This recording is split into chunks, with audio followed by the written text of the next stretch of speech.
Kumusta mo? Ako si Kier, taga Cebu. Nagpuyo ko sa Talisay City. Kung wala ko'y ginabuhat, magkuyo ko sa akong mga barkada ug magsuroy-suroy mi. Ganahan pud ko mutanaw og sine. Good moment, world. Usahay, It's another muadto edition. kami og beach. Good moment, world. It's another Nindot episode kayo of sa V beach. Avenue, and we're so happy to have you here. Here in Mitch. Taga Cebu. Nagpuyupod ko sa Talisay City. Katrabaho sa Pagila Studios, isip sa ka-host. Kung wala ko'y ginabuhat, ganahan ko magsuroy-suroy kuyog akong mga barkada. Ganahan pud ko mutanaw og sine. Usahay, mag-video kay pud ko. Nindot kay mag-video kay. Volume 1, Episode 8, Sa ug No, Right and Right. Lingaw kaayo sa? Lingaw kayo, nakasabot man mo no. Basta practice lang jud mo. Ang importante ani kay magsige lang jud tag padayon og practice ug maminaw mo sa mga ubang tawo nga magstorya og binisaya.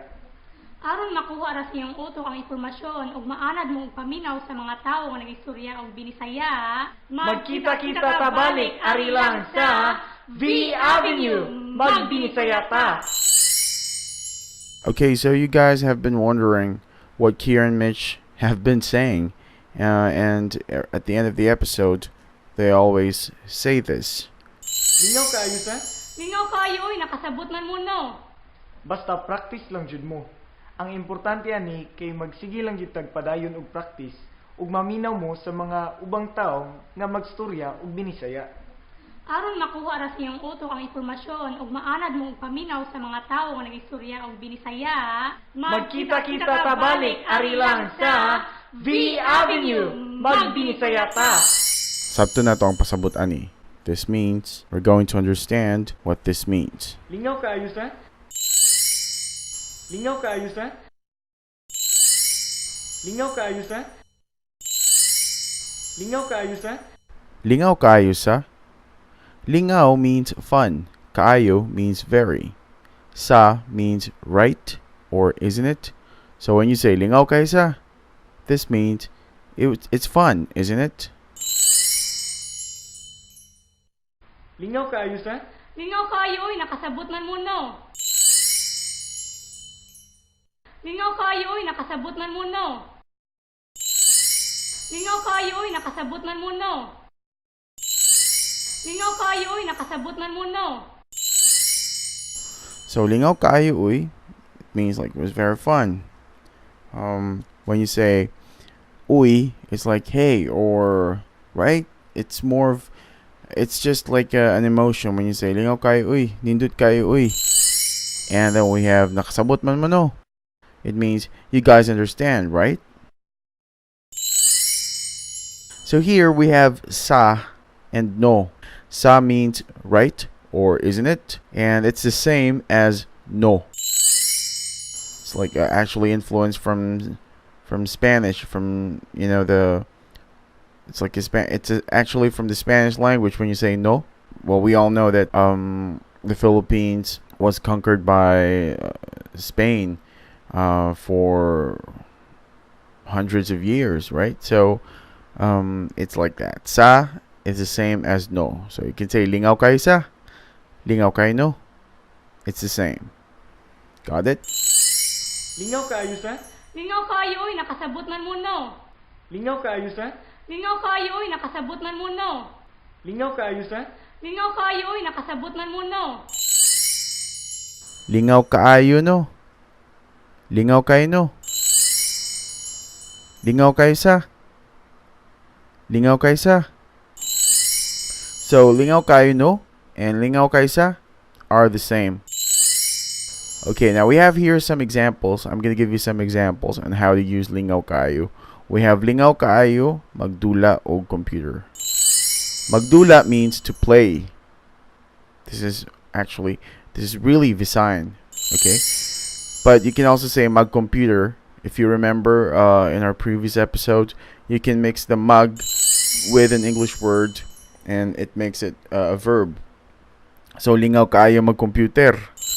That's actually the accent when you say it in Visayan.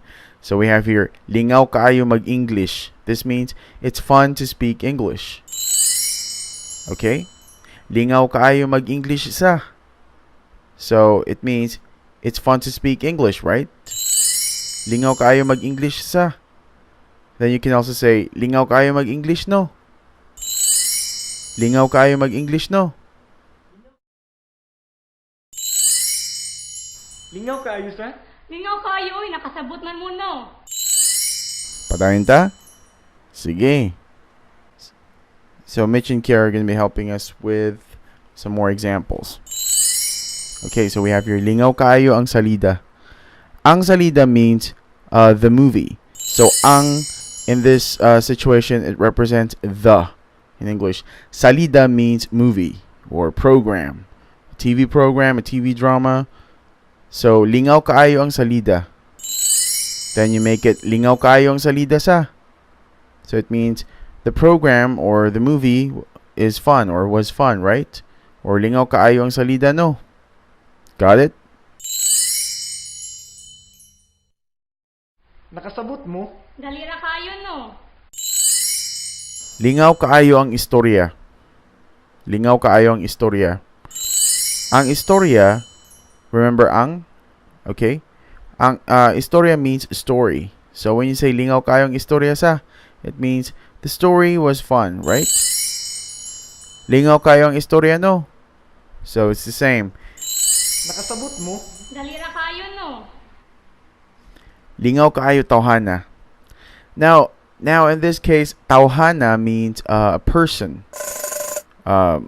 Tawhana, because it's like tao. But this is a very common expression in Visayan language. When you say lingaw kaayo tawhana, it means that person was fun to be with, was really funny.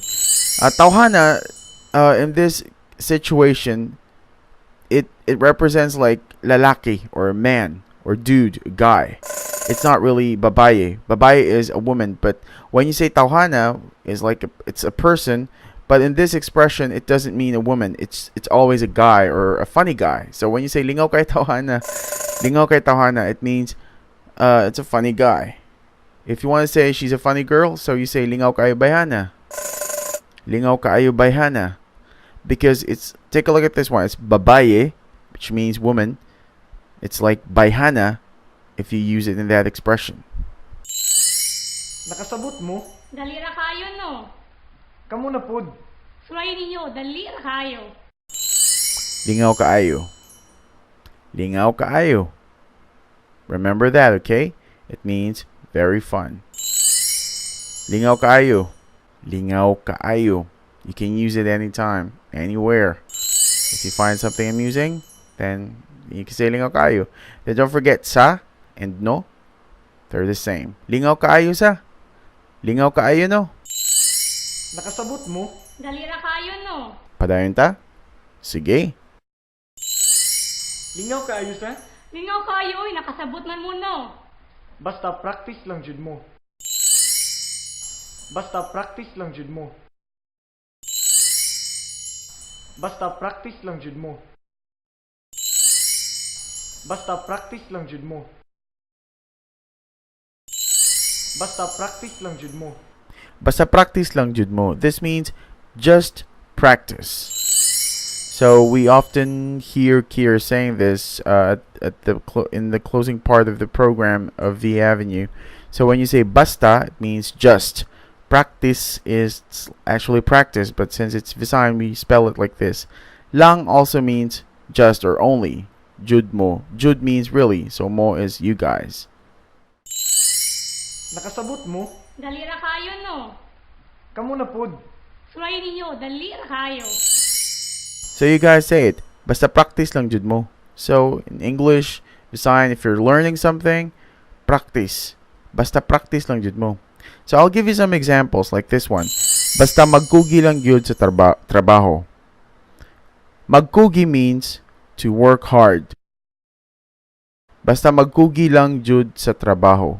Remember, gyud and jud, they're the same, right? Remember? So you can also say basta magkugi lang jud sa trabaho. This means just work hard, do your job well. Magkugi means to work hard. Magkugi. Sa trabaho means at work or in your job. Sa trabaho. Nakasabot mo? Dalira kayo no. Basta magkugi lang jud sa trabaho. Now we can use this to describe, remember this other person. Like, basta magkugi lang jud ka sa trabaho. This means you just have to work really hard. Then you have basta magkugi lang jud siya sa trabaho means, she or he just have to work really hard. Then you have basta magkugi lang jud magkugi lang jud sila sa trabaho. Basta magkugi lang jud mo sa trabaho. Remember? Basta practice lang jud mo. So it's the same thing with the Visayan language. Basta practice lang jud mo. Basta practice lang jud mo. Basta practice lang jud mo. Basta practice lang jud mo. Kuha ninyo? Maayong buntag. Maayong buntag. Maayong buntag. Maayong buntag.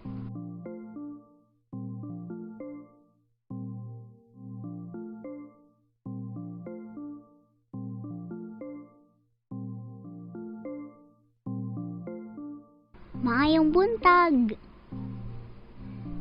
Maayong buntag.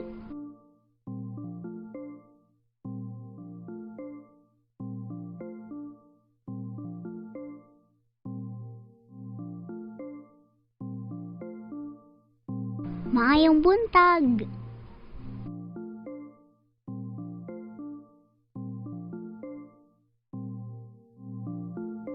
Maayong udto. Maayong udto. Maayong udto.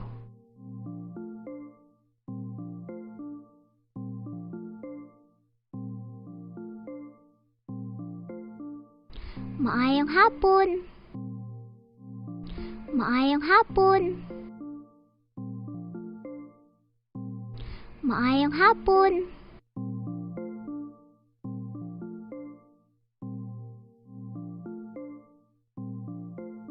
Maayong hapon.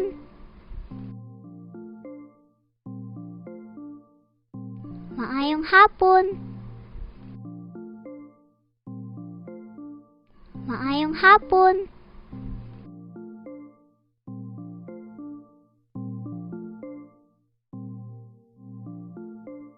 Maayong hapon.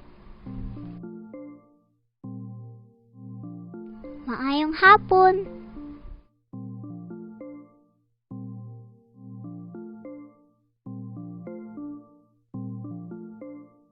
Maayong gabi.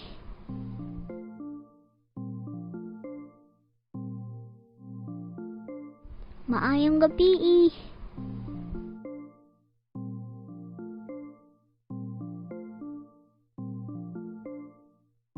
Maayong gabi.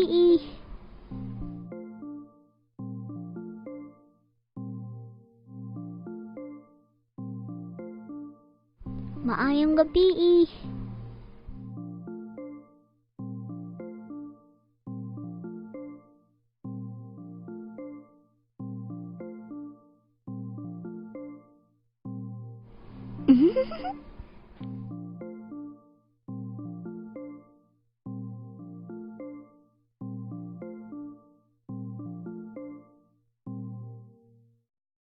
Lingaw ka ayos ha? Lingaw kayo, nakasabot man mo no. Basta practice lang jud mo. Ang importante ani kay magsige lang jud tagpadayon og practice ug maminaw mo sa mga ubang tawo nga magstorya og binisaya. Aron makuha ra sa iyong utok ang impormasyon ug maanad mo og paminaw sa mga tawo nga nagistorya og binisaya, Magkita-kita ta balik ari lang sa V Avenue. Magbinisaya ta.